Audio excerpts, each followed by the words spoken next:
Assalamualaikum warahmatullahi wabarakatuh. Kembali bertemu dengan saya, Aris Prasetya. Pada kesempatan video kali ini, saya akan menyampaikan sedikit materi tentang pemeriksaan gugatan di persidangan. Materi pertama yaitu pendaftaran dan panggilan. Tindakan pertama yang harus dilakukan penggugat adalah mendaftarkan gugatannya di Kepaniteraan Pengadilan Negeri dengan memperhatikan kompetensi relatif pengadilan negeri yang bersangkutan. Pendaftaran tersebut akan ditindaklanjuti dengan suatu penetapan ketua pengadilan negeri yang menunjuk susunan majelis hakim pemeriksa perkara tersebut. Ketua majelis hakim menentukan hari dan tanggal persidangan, serta memerintahkan pemanggilan kedua belah pihak yang berperkara supaya hadir di persidangan yang telah ditetapkan, disertai saksi-saksi yang mereka kehendaki untuk diperiksa, dan dengan membawa segala surat keterangan yang akan dipergunakan sesuai dengan pasal 145 RBG atau pasal 121 ayat 1 HIR. Pemanggilan dilakukan oleh jurusita dengan menyerahkan surat panggilan dan materi berikutnya. Putusan karena tidak hadir pada sidang pertama.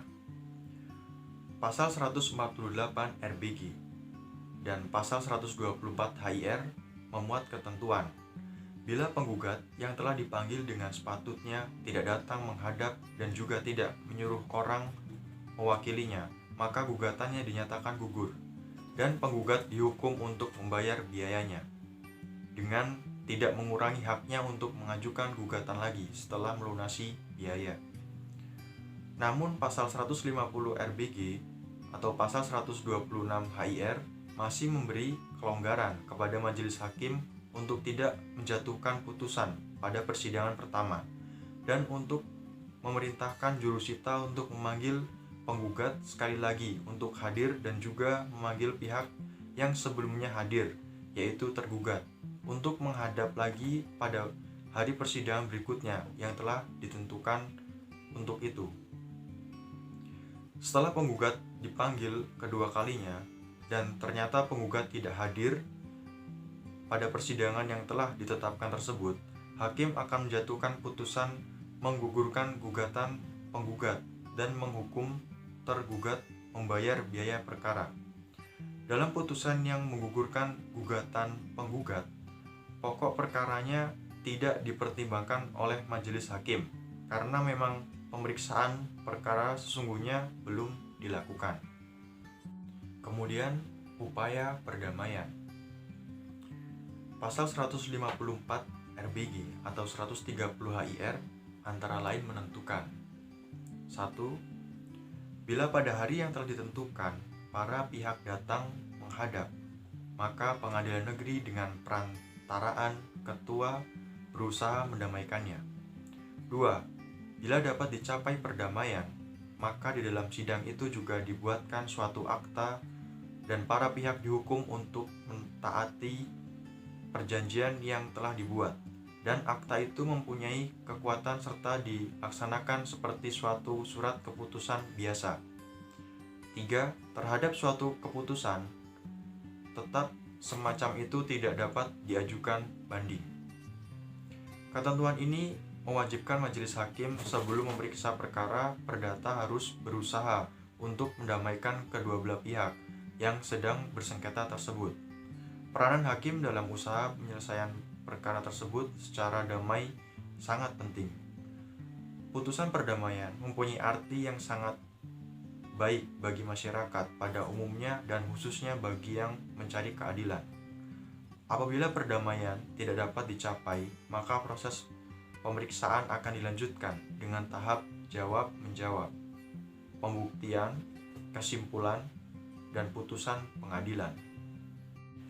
Kemudian, jawaban dan eksepsi.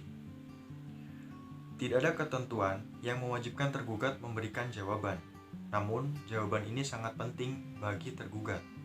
Karena apabila tergugat tidak memberi jawaban, tergugat harus menyadari ia harus memikul akibat dari sikapnya. Dalam jawabannya, tergugat dapat menyampaikan argumentasi yang menguntungkan posisinya.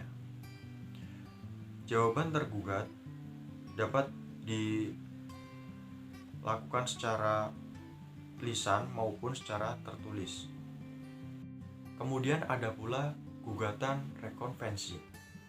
Gugatan rekonvensi atau gugatan balik atau gugatan balasan diatur dalam pasal 157 dan 158 RBG, pasal 132A dan 132B HIR.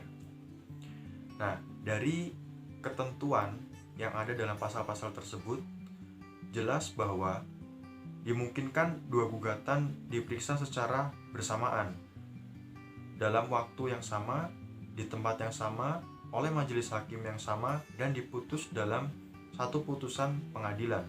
Walaupun dalam praktek pertimbangan hukum dalam konvensi diuraikan secara terpisah dengan pertimbangan hukum dalam rekonvensi. Kenyataan ini dapat memperlancar jalannya proses persidangan karena dua gugatan diperiksa dalam waktu dan tempat yang sama dan oleh hakim yang sama. Baiklah teman-teman, itu sedikit materi yang bisa saya sampaikan pada kesempatan video kali ini. Semoga bermanfaat bagi teman-teman sekalian. Dan jika ada salah kata atau pengucapan dalam video saya ini, saya mohon maaf dan saya akhiri. Wassalamualaikum warahmatullahi wabarakatuh.